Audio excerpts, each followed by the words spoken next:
Another. Hello and welcome to 97.9 Unity Radio, the best political talk show in the 508. How many viewers do we have now? Republic. We are the Rebel Republic. 7. We have 7 million. We're up to 7. Well, at least online we had 15. What did we have last week? We had a lot. We had 15,000. We had Yeah. 16,000. 17 something, wasn't it? 17,000. 17,000. Between the two showings I had, it got up to around like 35. So I'm sorry, Dave. a reason. I'm just eating a little bit of the relief food that didn't get to the people in Western Carolina right now. It just happened to slide my way. So Dave, just to start, I got into an argument with my mother. My mother took away the thing that came in the mail that said that you can vote early because she said she doesn't want me to vote because I would vote for Trump. Your kitty said this? Yes. No, she did not. She did. Why? She's going to vote for Kamala Harris? Yes. No. Yep. You got to be kidding me. Who's Herb voting for? Trump. She took away my voting ballot and she said, "You can't vote. I'm not letting you vote." That sounds like a lot of Democrats. That sounds very leftist. That sounds very leftist. Because you're going to vote for Trump. And I said, "You're going to vote for Kamala, and she's stupid."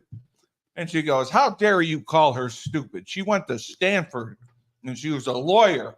And I go, "Yeah, and she prosecuted 16-year-olds with dime bags. That's how she made her career." That's true. Yeah. I said, "She's stupid." Wow, you're doing your research, Steve. And I said that she word salads her answers. What are you going to do about inflation?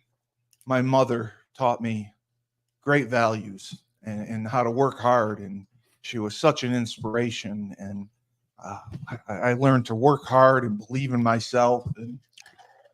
And life is going to be great. Are you saying you bitch slapped your mom the other night because she took away your voting card? She said I can't vote. Wow. So can I report her to an agency? Absolutely. I want that known. I want that known that my mother took away my early voting ballot and said that I can't vote early. I'm sure that there is some watchdog GOP groups driving around in vans right now that would definitely pick your mom up and give her a beating in the back alley for doing that. Because she said you can't vote. I'm not letting you vote because I know who you're going to vote for. Right. So that's what I went through. And Dave, I mean, that's un-American, isn't it? Yeah, I would say it's un-American. That's democracy. That's democracy right there. Anyone, no matter what they're voting for or who they're voting for, should be allowed to. Who's an American citizen? Keyword citizen. Should be allowed to vote. Yeah, I'm not afraid. Not a guy who moved here last year illegally or moved here a week ago illegally. Are you a citizen, Steve? I am not afraid to call my mother out. Are you a citizen? In front of thousands of people. You haven't answered the question. I'm a citizen. Okay. I want them all to know. People. I don't Steven's a man of people. And by the way, he's on his second meal in 2 shows. I told you, this is all the MREs that were supposedly helicoptered out by the Biden administration to the people in Western Carolina. But I don't have my early registration card because she threw it out. So before I go into my tirade, beginning the fact that it's October 7th and some of Kamala's statements towards about Bibi Netanyahu, I do want to address the thing that Frank is talking about. Israel guy, Netanyahu? Yes. Yeah. Yes, the Israel guy. I told you I did my research. It's like he Super just woke great, up. dude. Just woke Steve, up. you should be on Fox, dude. I'm telling you. Fill it in. Oh my God, he'd be perfect. I knew who he was. The best That's good. I said you're making analyst. great progress. You know these people, but I want to talk about the whole FEMA thing. What a disaster that is, because that's obviously on our home. Are you surprised by that? No, I'm not. No, nothing. Listen, I'm not surprised by it. Nothing surprised me. I actually am surprised when somehow someone who was a Democrat actually does something that I would be like, oh wow, that seems like that's reasonable, you know. Right, so right. that would be surprising from my standpoint. But the fact that, I seen all the memes and posts about it, but we're giving this amount of money to this country, this amount of money to this country, this amount of money. We're very generous. We're very generous to illegals, and then $750, which won't even get there to the people because they have no way of getting the money. Correct. They have no ability to get to a computer. They have no they have no internet. They don't have any running water. They don't people can't. They're buried under mud. They are buried in mudslides. They're still pulling people out. They're still pulling people out. I hate to bring up Haiti, but you remember when Haiti had just because Haiti seems to come off every third episode for us. Yes. But remember when Haiti had the mudslides and how terrible it was for all those people? And they couldn't get to their computers either, Dave. They don't have computers because they didn't have computers. They don't have food. They don't have food in Haiti. Forget computers. Oh my goodness! Forget the Apple. Hey, why didn't the people in Haiti pull out their Apple laptops to be able to access? They have iPhones. The Clinton Foundation relief program. I'm so shocked that the people in Haiti were not able to access all that money that was available to them because they don't have a computer. They don't have access when they're stuck down there under a mud.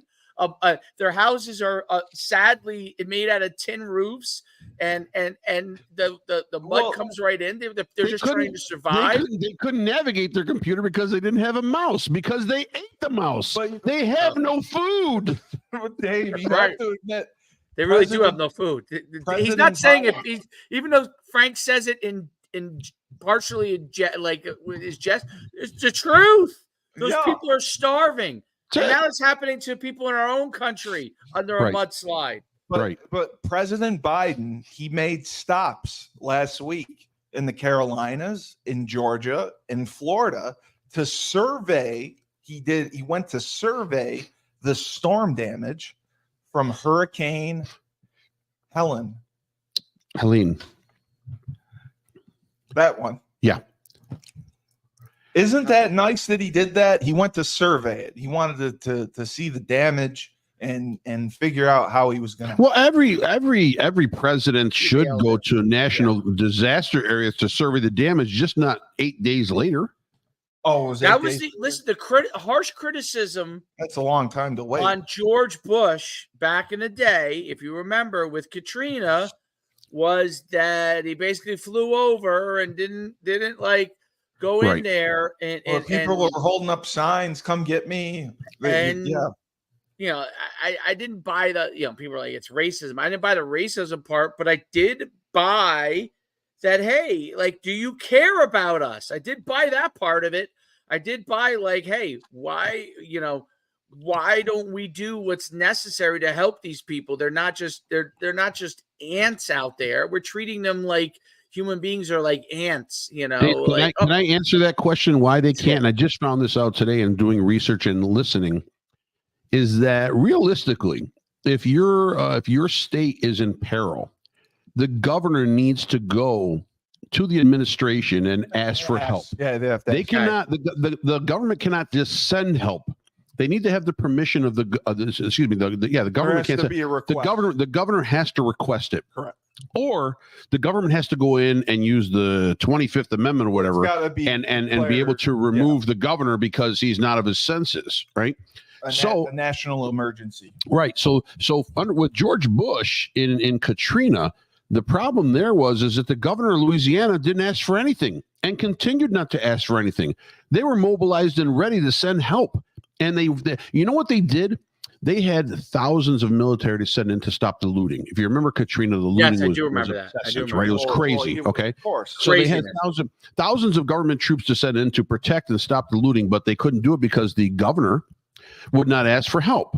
No. So what they did was they recruited hundreds of ground field officials, whether they be from the sheriff's department or a state trooper department or anyone with any kind of background. Militia. And the army went down and were actually led and navigated by those field officials that were recruited by the Bush administration to be able to give some kind of law and enforcement during that whole looting episode down there with Katrina. So you have to look at it as, yes, and the governor of North Carolina is a Democrat. So I don't know. It's not a political thing or no, but after a point, if you're the president, okay, you know what? But he's not really. Why not just send help? Though. No, I don't care. Why, okay, there's a law against it. He can't do it. He has his hands tied. Why not just send help? He doesn't really care anymore. They had no. I wouldn't. I can't say that. I can't say that either. I can't say that either. He's incompetent. Well, no, and I can't say that either. I just think that he's indecisive. Because yes, how because he indecisive? Because there are laws that prevent you from doing these actions. But bottom line, those laws just need to be stepped over in this case. But people are dying. In any case, the laws need to be stepped over. If you're worried about a law, extenuating circumstances. You know what? He's done with this term in another 30 days or 60 days, whatever it is after the election. He's at the beach. So send people. They had the 101st and the 82nd mobilized. They had 1,000 troops ready to go in there. They had another 500 that are going now. They're sending. They were ready, mobilized to be sent in, and they weren't sent in to do their job. Okay, because they couldn't get permission from the governor. So send them in. Yeah. Let the governor. Is the governor going to sue the government, or is the government going to overthrow Joe Biden because he stepped over the governor's mandate to not call for help? So you're not blaming Biden or not totally in this situation. I can't. Although I don't have all the backstory, so I don't know if maybe the governor did ask for help, and maybe the administration just sent them Christmas cards, whatever it is. Because right now there's still minimal assistance being sent to those areas, Tennessee and North Carolina and North Georgia. Right. Okay. Right. So if not enough is being sent right away, I mean, they said they appropriate $167 million now, but why wasn't that money available on day one? On day one, they said they did not have enough money for any kind of FEMA relief for this and future projects because the budget has been drained. But they have $167 million to send to Lebanon. Yeah. Why? Well, they like the Lebanese. Well, no. But again, why? It's not that they like the Lebanese. To me, we want to help the rest of the world. This is a big issue. I think the biggest thing is we're spending and you could argue the different wars and stuff, but the big thing is that's draining our money that we do not need to spend any money in is the illegal aliens, the illegal. That's one area you could debate. Whether you're more on the nationalist side or you're more like, oh, this war is important or not important. And me and Frank could debate which is and which isn't and stuff. He might be right, I might be wrong, but you could debate those. What to me there is zero debate on is that we're giving money to people that are not citizens of this country and taking that away domestically from it's FEMA. That's where the FEMA money is going to, right? Exactly. You could argue the defense budget thing on how we allocate that, but whether it's proper to allocate it one way or the FEMA money is going to the illegal migrants. It's going to the wrong people, which should be going to our own citizens.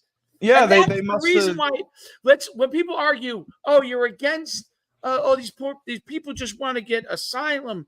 Okay, right. There's not infinite amount of money. Well, I think that's just an accounting error. They must not know how to use Quicken. You want to get asylum? Go hang out in Cucaracha, Mexico, and wait for the damn papers to come through, and then come through the port of entry. Don't. Yeah. Day one, Dave. Joe Biden opened up our borders and said, "Come on in," and they were coming in by the millions. Remember those convoys, those walking convoys that were coming from Central America? It was amazing. I mean, literally carrying everything they own. Literally, it was like the Pied Piper, and somebody was blowing. Joe Biden was blowing the flute, and he was leading all those people up to the border. And all they got to do is, hey, just get across the river.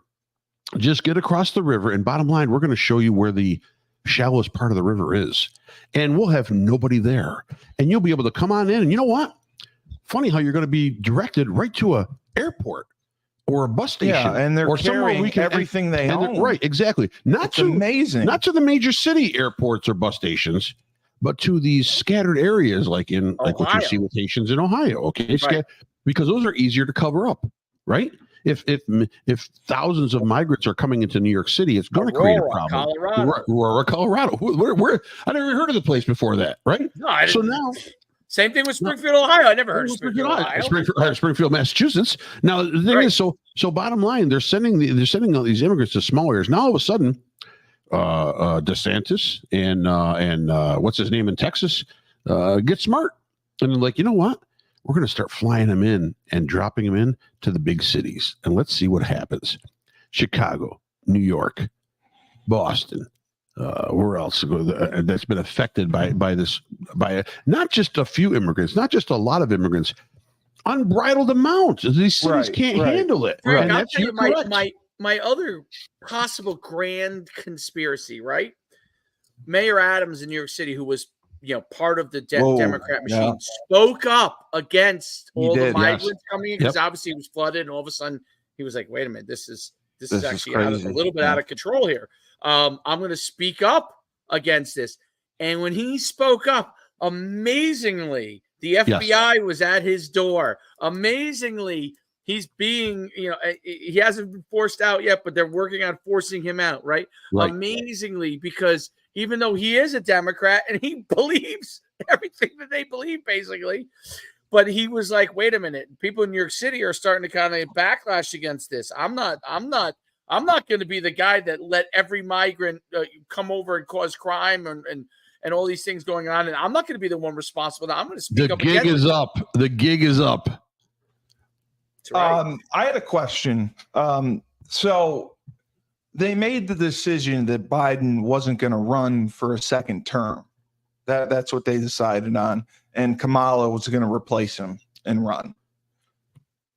Right? That's how it all shook out. No. They didn't want Kamala.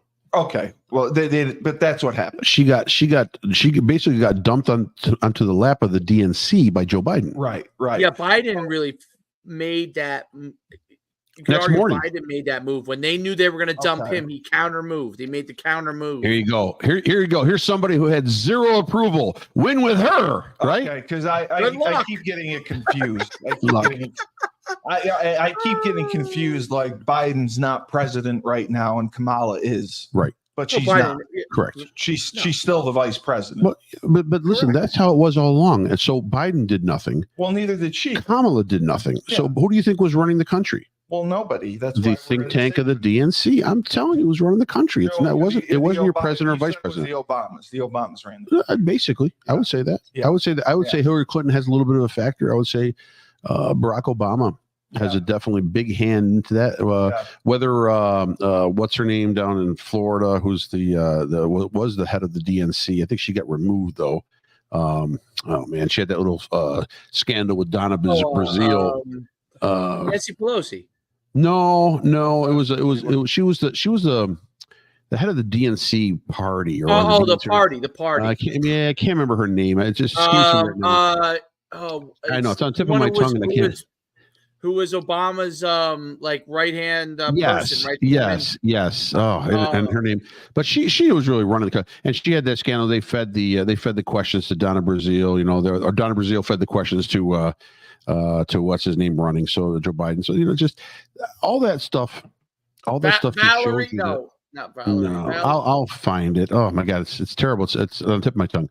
But all that just shows you is bottom line is that nothing is to be trusted that comes out of the White House. Any information you get here publicly, press release, press spokesperson, anything like that, it's to not be trusted coming out of the White House. That's all. Valerie Jarrett, right? No. It was a. Oh boy, it was. I'll find it. I got to look it up. Was it a woman? A woman, correct? Yeah, she had two last names. It was like a surname, and I can't remember her name. Rosen something and Dave, you are correct. Kamala said that DeSantis was selfish for reportedly not taking her hurricane-related calls.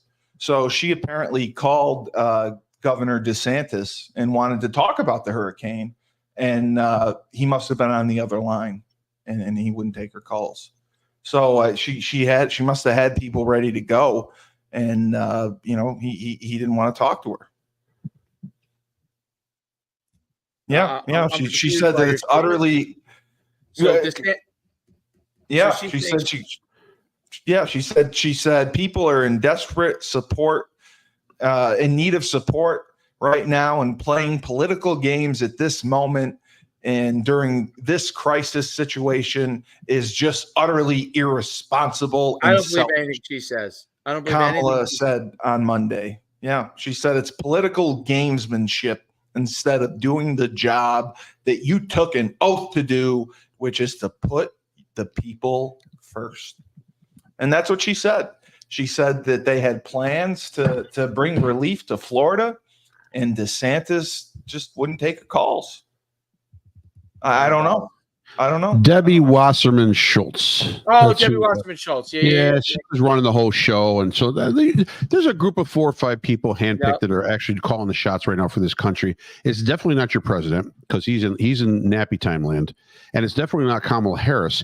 She hasn't called. Well, let me say something now. She has co-signed everything that this administration has done because she's part of it. We talked about the mob last week, about how it gets all tied in, top down, the boss through the capos through everyone else. Everyone is responsible. But bottom line, if you think she came up with any innovative ideas, any ways to twist things to make them pass through Congress, nothing. About her policy. Nothing. What are her policies? What are her policies? All right, bring me up something. Bring me up something. She obviously we know her stance on abortion. Obviously, we don't know her stance on immigration because it's changed. It's done a 180. We don't know her stance on bail. I haven't heard anything on bail reform. She's all for that or not for that. I'm assuming she's for that because she's before. For it. She's for it, but allegedly she's going to criminalize the illegals, which I still don't believe. Right, but they haven't done it so far. So why would they do it? No. Why all of a sudden are they going to do a 180 again? They're doing this to appease voters for 30 more days, and then all of a sudden it's lights out, baby. I don't know how you can do that. So you can lie about what politicians lie every day, and then once you get elected, not. You know what? Somebody made a great point. I was listening to it on talk radio. I think it was Brian Kilmeade. So he had somebody on there, and they were talking about Donald Trump. They were talking about Donald Trump is the only president. Everyone promised to move the Israeli embassy to Jerusalem. They promised to move it to Jerusalem. That was the big. That's the capital, isn't it? That was the big. No, Jerusalem's not the capital. So they promised to move it to Jerusalem. Okay, it's a religious factor more, and also international factor more than anything else. George Bush promised to do it. He didn't do it. Clinton promised to do it. They didn't do it. Obama promised to do it. They didn't do it. They all promised to move the embassy to Jerusalem. Okay. Donald Trump said, "Hey, this is part of my promise. I better do it." So he did it. So what you're saying, you're looking at people are saying, he lies. All politicians lie. Well, but bottom line, if he's lying about saying, "Hey, I had the greatest inaugural crowd ever," or whatever, okay, yeah, he spruces it up. But I think when he tells you on policy, when he tells you on effect, when he tells you that he does it, or at least he attempts to do it. Yeah. Politicians do not attempt to do that. They don't want to do it. They make empty. It's called empty promises. Yeah, but you shouldn't be able to do that. Yeah, but you can't. There's no There's no repercussion on that. They're promises. They're not signed guarantees. Oh well, I promise. I don't agree with that. I promised Steve to be the crappiest co-host you'll ever have on a podcast. Okay, I promise you. Right. I Steve, throw some oranges at him. Well, no, I just two, please. I don't think that's fair. If you say you're going to do something and then you get elected and then you don't do it, unless it's in writing, unless it's on a piece of paper and it's a law or it's guaranteed. No, because people don't remember. They do, but they don't remember. Oh, they don't. We're an Instagram society. We're a Snapchat. 10 seconds. Bang, bang, bang. We don't remember. You think we're going to remember what Kamala Harris promised 60 days, 70, 80? I don't remember what she's promised already. That's what I'm saying. Yeah. I don't think she knows what she promised. She probably promised anything? Yeah. I mean, she's not really going to do much. So she had a 60 Minutes interview. Yes, she did. She did. She's great at the word. A lot about nothing. I love the word salad. And why would Trump want to go on 60 Minutes? He had Leslie Stahl before, and Leslie Stahl, as soon as they sat down in the chair, attacked him like a vicious wild boar in the forest. when she was trying to ask him questions. Yeah, I know. She wouldn't even get a chance to breathe, and she went right for his throat. And that's when he got up and he walked out. I don't understand how you can get away with an interview like that when you get asked a question. But nobody. If you're going to ask the question to one candidate, you got to ask the same damn question, the same damn manner to the other candidate. Yeah. If not, how can you compare things? You're doing it's almost like a cost comparison, right? Yep. So I have 10 apples and 10 apples. I want to know which store is going to sell them at the cost that I want to buy them at. Right. Instead, you got 10 apples and 7 oranges. And they're trying and somehow the oranges are healthier. So I'm gonna pay more for the apples, right? But I want the oranges cheaper. But the oranges, I don't know what the real price is. I'm just gonna guess at it, but I gotta have them. That's a mess. It is that's what I'm saying. There's no comparison because they're attacking. I think I said it the last podcast, the one before.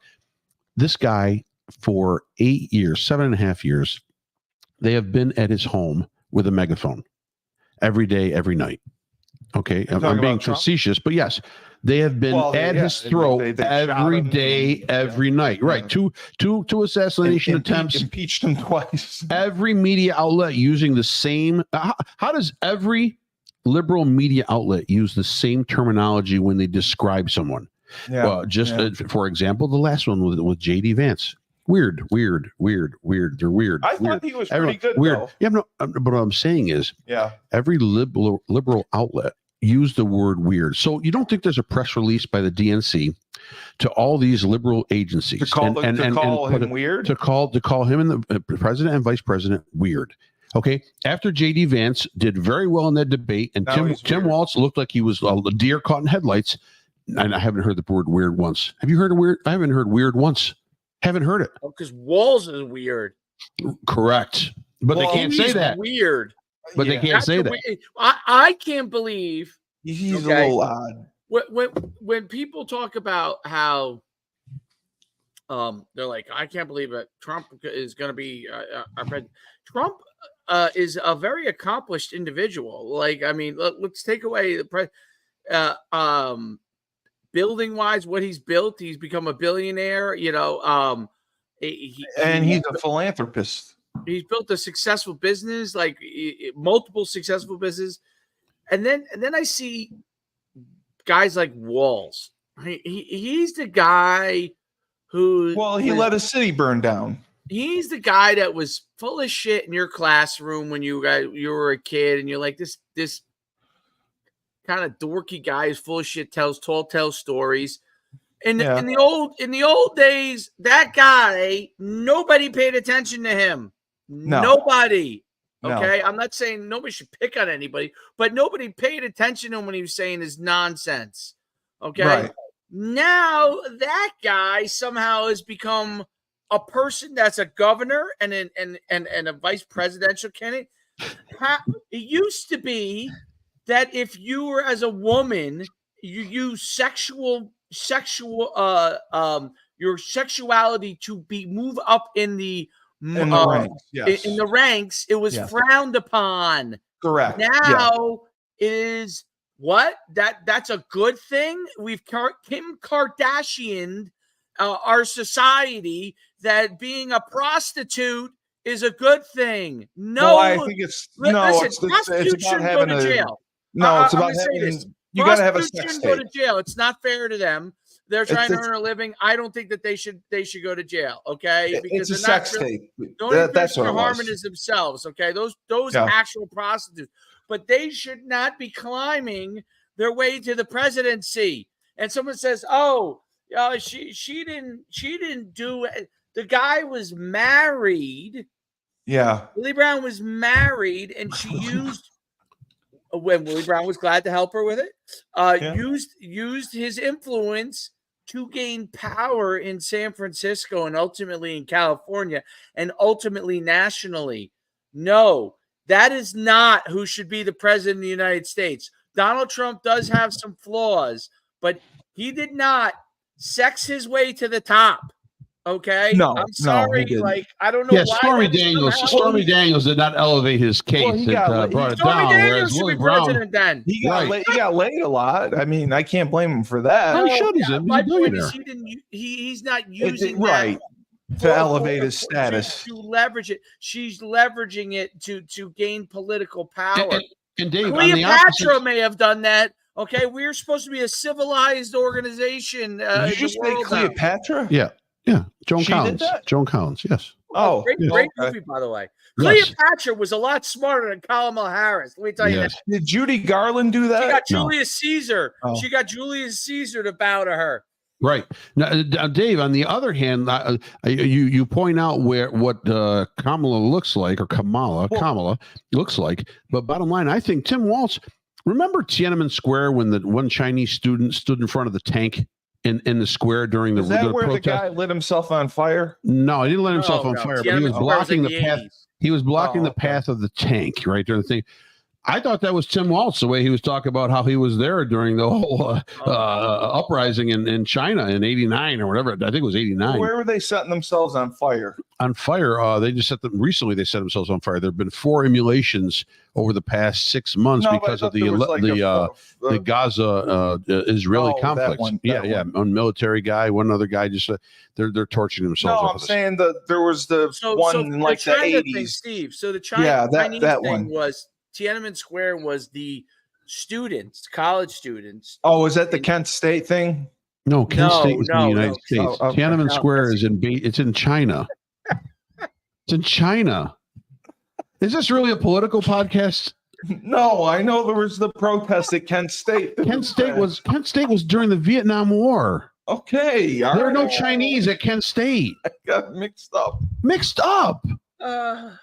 I got it mixed up. All right. So I'll restate this. I'll restate my statement as I was ripping Kamala on this. If because I thought about Cleopatra. If Cleopatra, she was very crafty. Everything I've read was very crafty, very smart, and utilized I'm not saying she utilized sex, Cleopatra, because I don't know that. I wasn't alive during that time, but she utilized her gifts of attractiveness to get what she wanted. I think that's different to me. Okay. Now I'm not saying she did or didn't have sex, but I think that's very different, using your attractiveness versus actually doing things with somebody to do that. So I think there's a line, right, of craftiness that goes. That's called. It's like when I used to read all the different animals like tigers and lions, and what I remember reading about the puma was that I was like, the puma, he's fast, but he's not the fastest. He's athletic, not the most athletic. He's a good killer, but he's not the best killer. What made the puma so good? Is the puma has a craftiness to him, his ability to maneuver and figure things out. Well, that's like cats in general. Are we talking the politics or baseball? I feel like Bob Uecker right now, and they're bringing out the crafty left-handed veteran out of the bullpen. Well, what about JFK? JFK was with banging Marilyn, banging everybody. But was that moving him up in the world, or was he just leveraging his power to have sex? Leveraging his power. I think it moved him up. Willie Brown was leveraging his power. Willie Brown was leveraging his power to have sex with Kamala. Where is JFK going any higher than the presidency of the strongest country in the world? You're being the president and you're banging Marilyn Monroe. Right. So that actually makes you higher than just being the president. Maybe we're in a new world. Maybe we're in a world that's what I think. Frank don't even understand, where all bets are off. All bets are off, and there is no such thing. It's just like the NCAA in college football. There is no rules anymore. It's the wild, wild west. Yes, and so me in my, I guess, ignorant mind, I understand what you're saying. Does not understand that there are no rules anymore. Right. Me and Frank may be caught in the 15 years ago when there were certain kind of things that we're in the Matrix. But there are no rules, and that's maybe part of my own problem. So maybe Kamala's the genius, and we're the idiots. Right. Maybe she's the genius. Dave, would you have voted for JFK, you think? But if you're going back then, the whole family was Democrats. Everybody was a Democrat. Yeah, sure. You had to. 100%. Nixon looked atrocious in that first television well, he interview. sweat a lot. They said. Well, they put 17 pounds of makeup on him. That's the problem. He was sweating because he was covered in layers and layers of makeup, and he, tricky dick. Would you have regretted voted for JFK? I don't know. I don't regret voting for any president because you know what? I don't trust any of them. I don't like any of them. I don't like anybody. I like the culminating. I'm serious. I like the culminating effect. I like the culminating effect of the race. Yeah, I like the culminating effect of the race. It's you know exciting. what I mean? It gives you something to talk about. Remember when Ronald Reagan was running against Walter Mondale? And he was really bad. They did. Well, the thing is they tried to do what it looks almost like this past race with Trump and Biden, although less to effect because Trump is kind of old too. They interviewed the interviewer was talking to Reagan, and the whole point of the thing was that Walter Mondale is such a younger and more enthusiastic and energetic candidate than Ronald Reagan. Right. And Ronald Reagan said he was the oldest president. And Reagan at the time said, "Listen, I will not hold it against my esteemed opposition at the inexperience of his youth and being political." And that cracked the whole room up. I love that kind of stuff. I love the back and forth banter. I love the whole culmination too. Every day a new poll comes out. I can't believe there's got to be so many people doing polls right now. It's not even funny. Every day, who's up 2 points, who's down 2 points. I'm telling you right now, the country has already made up their minds. In this race. You said that, but you said the VIP debate definitely helped. The what? The vice presidential debate. It didn't hurt. It didn't hurt. But bottom line, no one's voting. No one's voting for J.D. Vance or Tim Walz. They're not. Right. No one's voting for So bottom line is help hurt doesn't matter. But I'm telling you right now, the election is already done. We could do the poll tomorrow or the voting tomorrow. My mom took the thing away. Listen, you can go get another thing. Oh, okay, I can? You can get as many as you want. You can go to your polling station to pull out your signature because you are a citizen of this country. You signed before when you voted. I have, yes. And they'll match your damn ID up with your signature. Oh, but I need the ID. And you just walk in. You may not. They may know you. Maybe a guy who knows you says, "Hey, Steve, I know who you are. Here's your signature. Is that yours? Yep, that's mine." And they have you countersign it right there. But it is wrong that it was taken away from me. Absolutely, it's wrong right there. My right to vote. Absolutely, right now. I got a couple guys. I want everyone to know that on the show. If you need a couple guys to come to your house and straighten your mom out, I have no problem in doing that. She took my thing and said that she violated your rights. Yes, absolutely. Yeah. Can I have her arrested for that? I think you can. I can file. I think you can. You want me to call? I'll call the authorities right now. Let's get a squad car down right to your house. If we see your mom at 2 a.m. on some of these security cameras when they're putting in the sticking the ballots in, bringing in boxes and boxes of ballots. Yeah, I'm calling it to the carpet. I'm calling that's the greatest podcast host in the universe is mom. Throw 2 oranges at her. Yeah, someone knock her out. Someone get her. But so you're admitting that you would have voted for Kennedy as a Democrat? Yeah, I don't see. I probably would have. Well, I wasn't born. I'm 67. That's why I'm asking you now. But I mean, I yourself now. I would have myself now if I was. I most likely listen. There was such a sentiment of love of being. We used to care about being citizens of this country and Americans. We had pride in our country. We don't have that anymore. All we do is look at the negative side of this country. You know why? People want instant gratification. They don't want to go through 40 years of hard work. They don't want to put in 35, 40 in a union and then wait for the retirement money and all that. Right. They see some young ass, smart aleck 21-year-old who just made $6 million in the stock market. And I got to have that right now too. I'm not there's no sweat equity in this country anymore because it's real hard to do it now. It was almost easier. It seems stupid, Dave. It was almost easier 60 years ago to have a better quality of life because money, you weren't making a lot of it, but money had some value to it. Now money has no value to it whatsoever. Money has no value. It's just it's a piece of paper. Right. You can't buy anything because it costs so much. You can't leverage anything because everything costs so much. You can't invest anything because you don't have enough of it to invest to get something faster. It's got to be that 30, 40, 50-year policy. And nobody wants to wait for that anymore. So let me propose this. Dave, if you had more money because of the election or whatever, or their taxes weren't as high, what more would you do with your business currently? If you had more money, what would you put it towards? If I had more money for my business because I Yeah. wasn't what because taxes were lower and yeah, you had more money because of it. You'd have a better quality of life. Like you don't have to have two people working in a family. Right. You can have one person that does dedicate their time to the child instead of like both people working and figuring.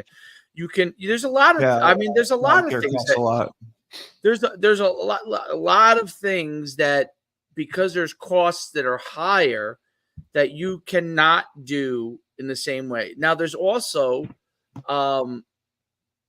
it's also a vastly different world as far as from like informationally than it was back then. Like, so you brought up Kennedy. Would you have voted for Kennedy, right? Yeah. Here's how the Democrats have changed. Everyone loved Kennedy. Right. I'm going to read out, and Frank will know this quote. Okay. What Kennedy said, ask not what your country can do for you, ask what you can do for your country. Was a Democrat saying that. Okay. Yeah. The saying now is among the Democrats is get yours, screw everyone else. Right. And then burn, baby, burn. The guy let his city. By the way, if they don't look like you and then they're in the wrong group, that we determine that you're people not looking like, instead of people figuring out how to get along with each other, we're different races. We all figure out how we can get along. No, because you're this race and I'm this race and this person this race.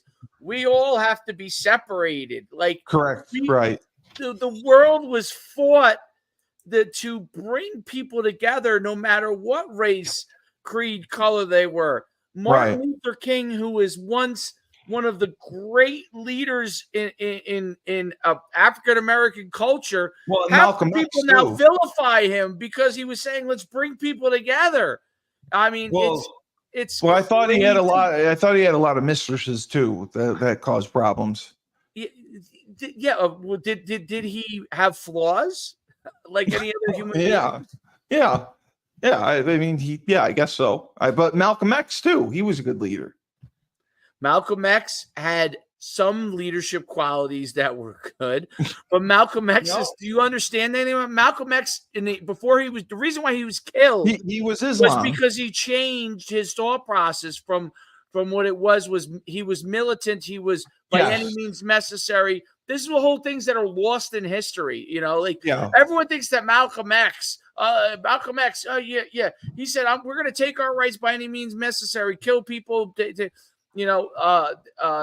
original whole Black Panther movement thing. Correct. That's how we're gonna do it by any means necessary. No, in the end, Malcolm X was killed by the people that were originally by his side because of the fact that he changed and he realized Martin Luther King's philosophy was the right philosophy. Not what he originally thought. The guy doesn't know who Bibi Netanyahu is, but he knows Martin Luther King Jr. had mistresses. No, they said that. What are you reading, Steve? Throw two oranges at him. Malcolm X was in the Nation of Islam, though, right? Yes. He was protected. So that's these are the things I don't know for sure. Okay. Well, I think he was a preacher under the Nation of Islam. Or they protected him. I think they protected him. But he's part of it. He was Elijah Muhammad welcomed into the Nation of Islam. Welcomed in, yes. And then once he switched to being a Muslim and started to, and they saw his gift of they saw his gift of recruiting. And listen, I'm not against the guy because. If anything, he's the one that said, "Don't trust the Democrat. Don't trust the white people." Said the Democrats. He was like, "Don't trust." Right. If they're handing you out something, don't trust it. Right. So they see it, but bottom line, at least he brought structure to their people. They brought organization. They brought power. They brought things that are needed. Things that we've lost today. Things that many communities have lost today. But I'm with you, Dave. If they got to stop. If I hear one more Democrat or liberal or whatever come up and throw the race card in my face, I'm going to knock them out. I don't care what it is. I'm going to knock them out. I'm sick and tired of hearing about the race card. Less people are racist today than ever. They are, because even the older guard. I just think they want money. No. Even the older guard has sort of pulled back and realized that, bottom line, within 20, 30, 40 years, this country will be a meld of different ethnicities. Yes. So we're going to be maybe a light dark skinned people. We'll be a minority. That's okay. That's okay. Yeah. That's all right. Yeah, Things progress. You know what I mean? That's no big deal. No. You have to accept people for who they are. You have to accept the good and the bad. Every race has good and bad. Absolutely. But if you have to have these political pundits and these online jockeys, but that's what we are. That are telling me we're political pundits. Yeah, but I don't think we're throwing out not inconsequential information. I don't think we're throwing out bad information. Oh, right. I really think we're kind of on an even keel. We might listen. I think we are. Like I said, you look at me. I'm sort of a flat in the middle guy as far as values. I'm more of a money guy. I'm a fiscal conservative. I need to know where my money is. Socially liberal. So socially, I don't give a shit. Yeah. But bottom line, you have to look at the structure that is lacking in today's society. Right. And I think that Malcolm X brought that. He did. And so, and then Martin Luther brought that. Martin Luther brought, a peaceful protest and all that. That's all great. But for us to compare those people, Kennedy, would you vote for him? Would you vote for him? Yeah. Back then, it was a simpler voting process. That's true. There was less information. Yeah. You didn't know that he had 10 mistresses. You didn't know any of this stuff up front. He didn't. So later. Yeah. So bottom line, right now we have so much information. It's a mass inundation. We're inundated with information. There's too much. I got too much. I can't even tell anymore. At all. So I go back to breaking it down in a simple way.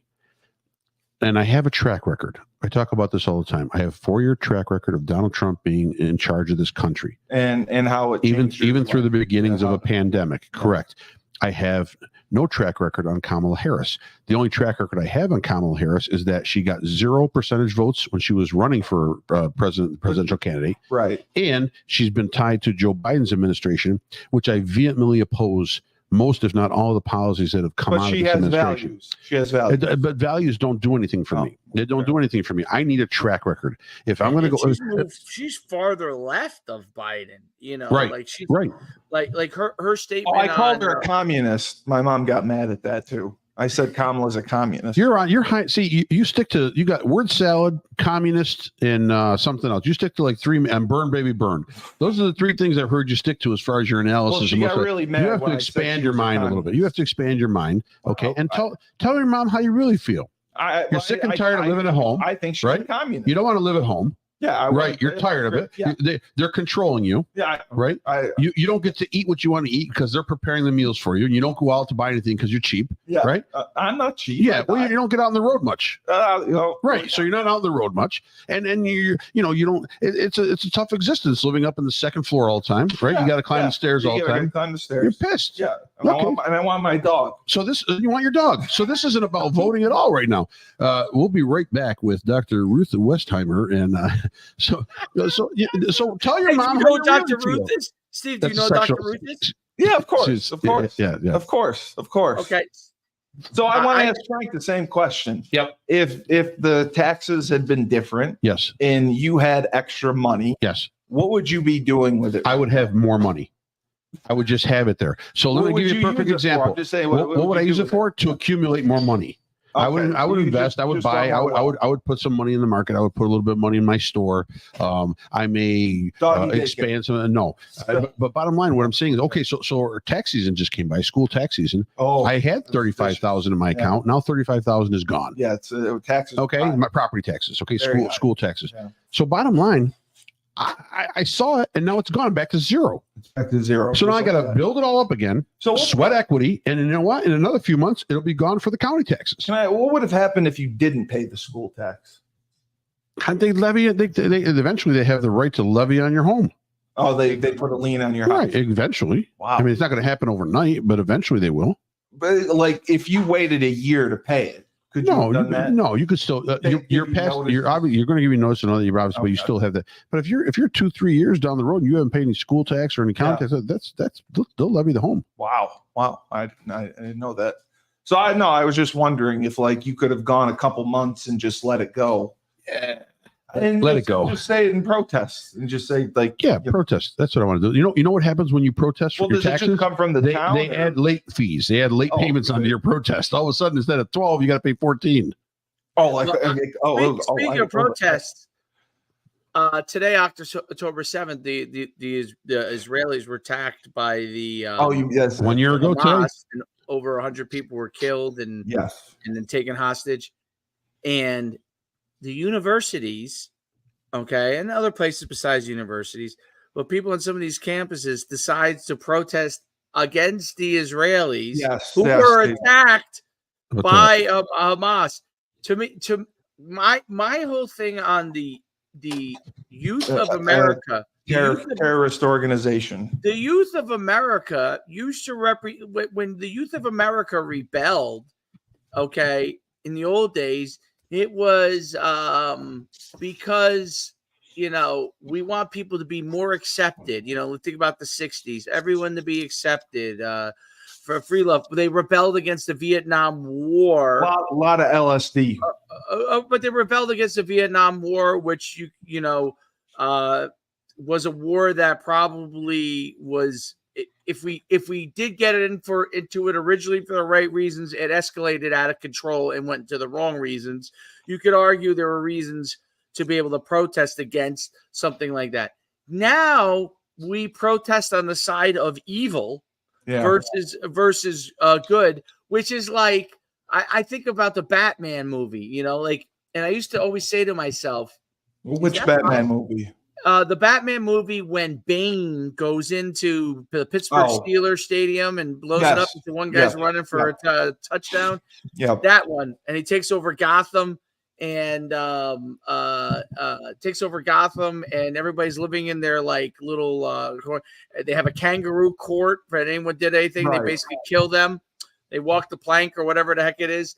So my point is this is where where it seems like we're in a world where the Bane side is the side that all of a sudden is taken. Those people, if you remember that movie, they were like, the bad guys are the good guys. Okay. Right. The anti-hero. They're not taking it anymore from the mayor of Gotham and Batman, who was all of a sudden the bad guy. They vilified the good guys.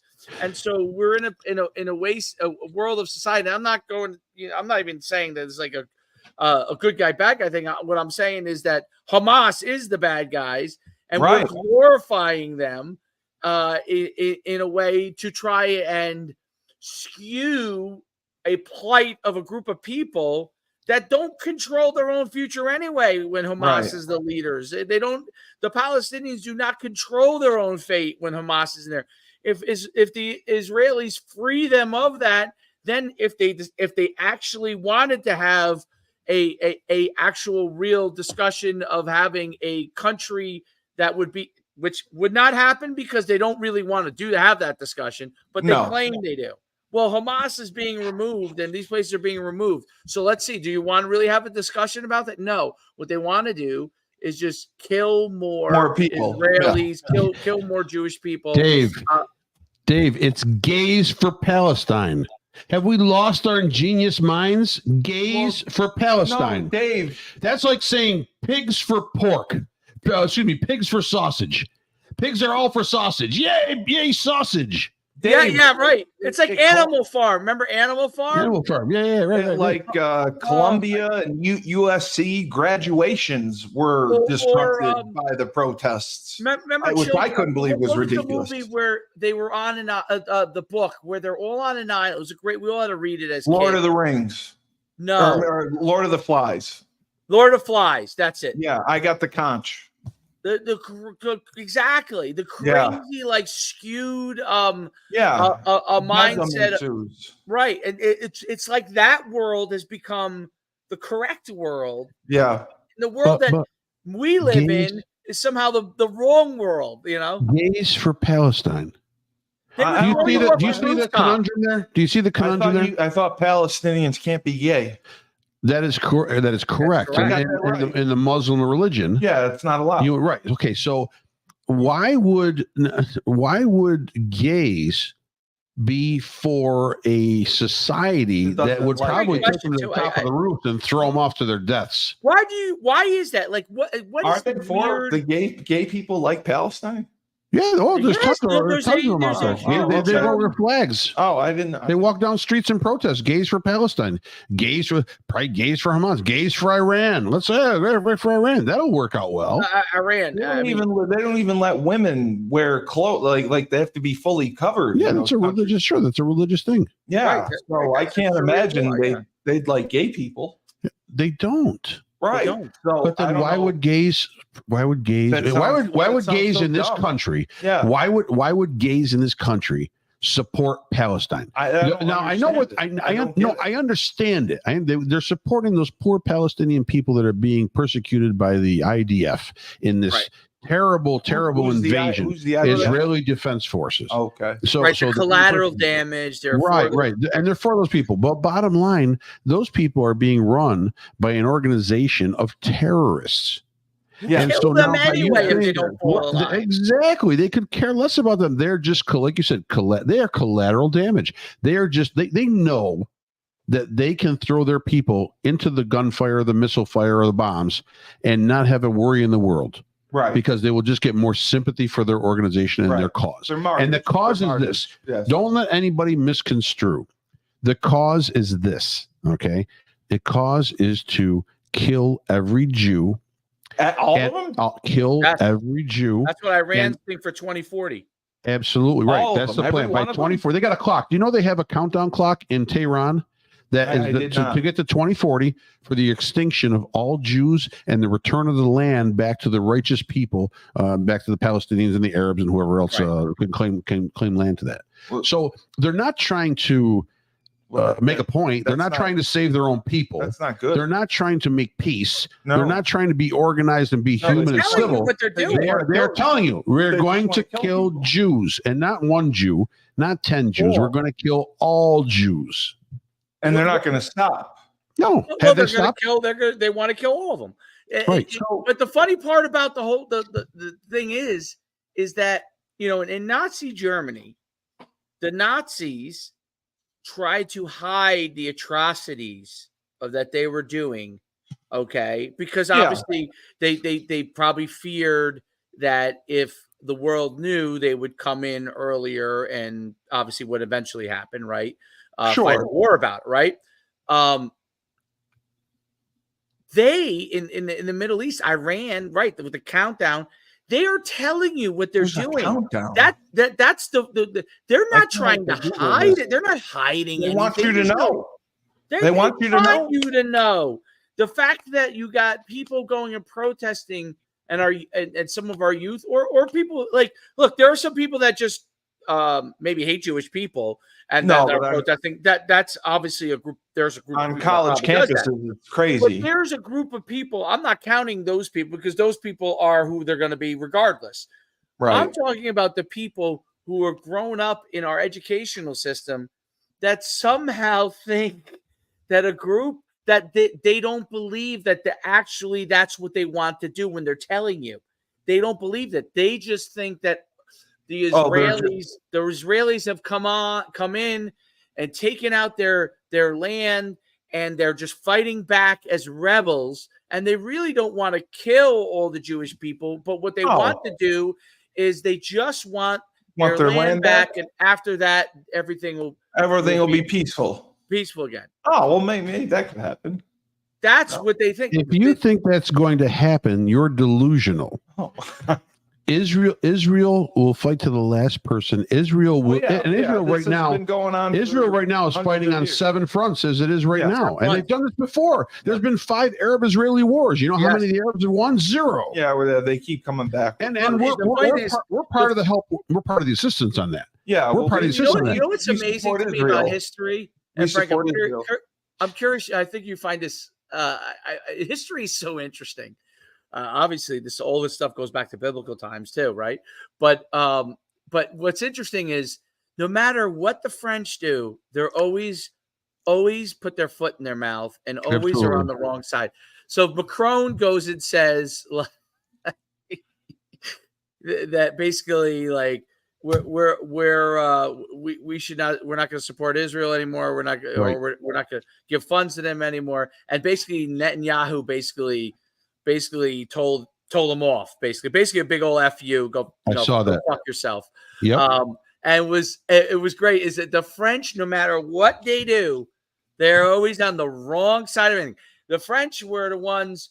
The Americans and in all fairness, the Russians and they went in and saved France because the French had as soon as the Nazis walked in, the French Germans, went, oh, okay, take over a country. We'll give up. They didn't even get a fight. The Nazis thought that were going to get a fight. They didn't even get a fight. They just walked right down into Paris and took Paris. Dave, the French were basing all of their defenses on the Maginot Line, which was created for World War I. It was a series of cement trenches with cannons and machine guns that lined the border of France and Belgium and Germany. And they were counting on that line to defend them again. So what did the Germans do? They went around it and went over it with planes. And that was the end of the French in about 2 weeks, not even. So Dave, genius. Okay, what would happen, Dave? Stick to croissants and love. The U.S. just pulled out and stayed out of the Israeli-Hamas conflict. And they're not. The Americans aren't fighting there.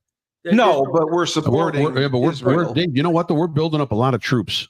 There are more and more troops now that are going to that region of the world. And I think I'm more. Okay. Well, we're not part of that one. And my friend made a good point of this. I got a buddy who lives in Thailand. He does not like Israel at all. He hates it. He was a teacher down in Brooklyn, and he used to have a lot of Arab students. And so he takes the plight of the Arab side more than the Israeli side. And he told me, he goes, I just hope that this conflict doesn't draw the United States into that war. In the beginning, I was like, nah, you ain't got to worry about it. It's not going to. Now I see troop movement. I see the CENTCOM general actually went to. He was just in Israel. So I'm we have two naval groups that are out there right now in the Middle East, and I see troop movements. Some small troop movements are going there slowly but surely. So I'm sort of part of the issue is Iran on that. So right. Iran is when it was just, I think, the Houthis and Hamas and Hezbollah, I think they're supplying them. And but by the way, Biden doesn't give them anywhere near. First of all, if Trump was there, I think first of all, Iran would back down immediately. And then I think you would see the Israelis just get everything finished. What should have happened shortly after October 7th, if Biden just said, do what you have to do to get rid of it, we probably wouldn't be a year into this war. We probably would have been 2 months in. Hamas would have been eliminated. Iran would not have a chance to mobilize. Hezbollah wouldn't have had a chance to mobilize. But basically what happened, it got dragged, as you could predict what would happen under the Biden administration. Remember, they said that crucial word, Biden and Kamala Harris said the crucial word, to hold everything off. Just don't. So remember, don't. So we're not involved. Don't in fighting. Don't do it. Don't. No, I doubt we will be unless Iran made a move at one of our ships that are out there again. So what happened? I mean, they actually did. Biden did nothing. We just protested. I think it was the Houthis attacked one of our ships or a couple of our ships, and we did nothing. Okay. So I think the first, and I could be wrong, but my thing is the first step is that because there's pressure because the Houthis attacked us, we did not. I mean, ridiculous because people died. People don't even know that people died because we didn't even do it. But you have basically Iran, because of what they're sending all the rockets in there. Now it becomes a situation where if Iran takes the next step and starts to go after ships that are in the water over there, which are American ships that are based out, basically to keep everything at bay. If that is the case, then you would have it. I actually think you should to protect I'm not even talking about Israeli. I'm talking about the American troops that are currently out there, which could be vulnerable. And I don't know the strategy, but I would say that I would put some sort of backup there in case there was an issue where they decided to turn around and attack our few ships that are out there, and all of a sudden we could lose Americans because of that. in trying to make sure that everything stays calm in the waters over there for the most part. Because basically America is basically out there in the ocean. I mean, in the what's the sea? The Red Sea. What's the other sea? The That's Dead there? Sea, the Persian Gulf, Mediterranean. Are they in the Mediterranean or are they in the? Well, they're in the Persian Gulf. Is the what? The Persian Gulf? The Persian Gulf. Is that yeah, where they're sitting? they're right off. So They're right in off the of Persian Gulf, and yeah, right, to make sure that it doesn't go in escalate or whatever. Well, beyond the air, multiple countries around there don't get attacked and that kind of. And trace all of this back to the $6 billion in funds that was released and allowed to go back to Iran. Yes, because without money there are no terrorist movements. Without funding there is no. So trace again. If you want to talk about good policy and bad policy, Trump good, Biden bad. That's it. It's a very simple. I mean, the orangutan can press the damn button, good and bad, by looking at the results of what happened. Once you release money, even if it's theirs, you froze it. Don't release it back to terrorists. No, that's not the place it should be going. That's where Trump was. Trump made policy without having to make policy. Right. So by not releasing it, he didn't have to even take a side in the situation, right? No, even though he did it without Israel. By doing that, he's showing Israel that he supports them without having to allocate any extra funds, without having to provide warships or anything like that. They know that they're supported, right? And it tells Iran, don't be messing with the United States, okay, and our allies, right? In a way with policy without really having to do a lot. Biden and the whole this is where I definitely agree with Frank on this. The whole what do you call them? The hawkish viewpoint of that. Hawkish meaning war, like desire for bloodshed and fighting. Oh, right. Okay, that whole like military industrial complex is something happens and we let them determine it and give them back their money and then if they fight, then we'll intervene and we'll protect our friends. By doing good policy, like Frank says, you eliminate a lot of these issues. Yeah. Okay. At worst, you put them at bay. You keep them at bay so nobody's fighting. Which ultimately, if you look at throughout history, there's been one constant in world history, and that's war, right? So what you're trying to do is keep that at bay. I'm not saying you keep it at bay for 1,000 years. I'm not saying we haven't had one in a while though. Like but we've started many to buffer ourselves. Yeah. Right. Okay. Yeah. So then that's just a fact of life. To keep them from coming here. That's just a fact of life. We've started many when this country has, and other countries have started stuff too. But bottom line, every country that started is trying to get at us. Yeah. Nobody's saying there's no Americans out there going, man, we really, you know what? We got to get to Russia. We got to have Russia's technology, Russia's stuff. We need to get Russian modernization. So we got to fight Russia. Yeah. Right? Nobody's saying that. China, maybe, but nobody's really saying, we got to get to China. We got to get China's. No. We need their sweatshops and we need their technology on how they steal our technology. And we really want that. We envy that. Everyone envies this country. If anyone says, listen, the 14 hijackers that did 9/11, and they're all from the Middle East, right? A lot of them were Saudis, right? Okay, so they proclaim they hate this country, they hate Americans, right? They want to kill Americans. They ran plane into our buildings and killed us, killed Americans. They did, but they came over here. They got educated in our universities. Yep. They hung out in our bars. They slept with our women. They love all that, right? So they love the lifestyle. They love this country, but unfortunately, their religion and their leaders brainwashed them into thinking that that's what they had to do was to attack us. Yeah. Okay, so bottom line, we are the envy of the world. This country is the envy. Any of these kids that are complaining about, I want to go, I want to get out of the country. I want to go to another country. Be my guest. Call me up. I'll do a GoFundMe for you. I'll throw in a couple bucks. Get a plane ticket and go to Yemen. Go to Iran. Go to Ukraine and Haiti. Go to Russia. There's no food. Go to Haiti. There's no food. Go anywhere. Okay. And stop saying, Sweden and Denmark and Switzerland. Stop saying those three freaking countries where you pay 60% in taxes, right? Okay, you're freezing your ass off. Okay, yeah, exactly. Yeah. And what is their country? What are they developed? Well, I don't care. Tell me what major things they developed. What do they control? Nothing. IKEA. They have to go with the flow. Ideas. They have to go with the flow. No, they're happy. No, they're happy. Great. That's what. Then send Kamala there. She wants to bring joy. Bring it to Sweden again. We don't give a shit. No, she just says we're just. No, listen. and Sweden has. It's funny because Sweden is very welcoming. Believe it or not, people don't realize it, but they allowed migrants to come in there. They have great-looking women, too. They do have great-looking women. They allowed the migrants to come in there that happened to be the majority of them were Muslim, okay? And now there are areas in Sweden. Look it up. You can't go. The cops can't go. Cannot go. Okay. You cannot go because you will get at worst beat up, maybe killed. The same in France, the same in Britain. Look what's happening in England right now, right? Across that country, there are revolts, and the revolts are being led by Englishmen. They're fed up, yes, and they've had enough with immigration because their streets are not safe. The money is being funded to these immigrant groups that are coming through, and they're all Muslim groups.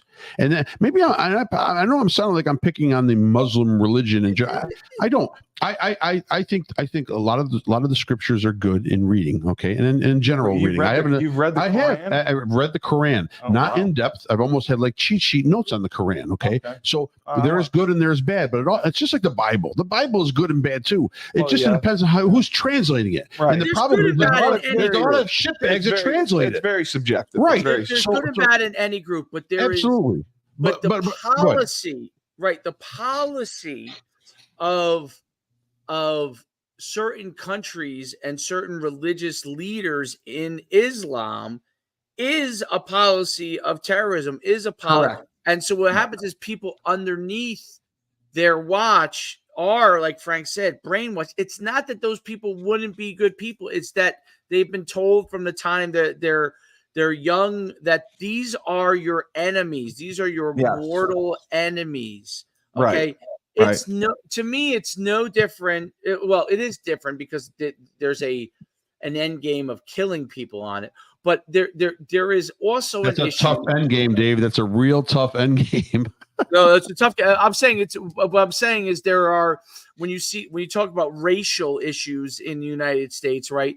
There are people in the old days when they were under, they were taught racism and that black people were bad and looked at them in a certain way.